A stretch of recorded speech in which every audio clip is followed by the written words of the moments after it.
Sweet potato fries From Dax? Dax. I don't eat fries without ketchup. Is pumpkin a vegetable? I know that they're both very high in beta carotene. All right. Have you had these before? Once or twice. They're like just crunchy enough. And they're not like overly sweet. They give you icing with your french fries. Hold up.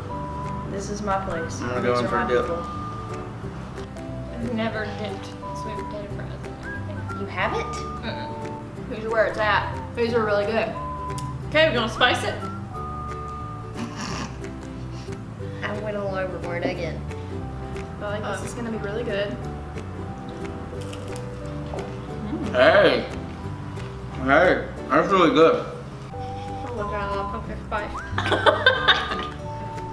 I'm just sucked in the spice. It sort of tastes like a fall candle.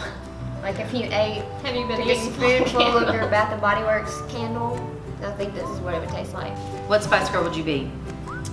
I would be pumpkin spice. Pumpkin spice. Pumpkins are in the spice. sky. This enhances the sweet potato flavor. Oh, look at oh. Message to Dax. You want to add pumpkin spice to your waffle sweet potato fries? Do it. I would order it.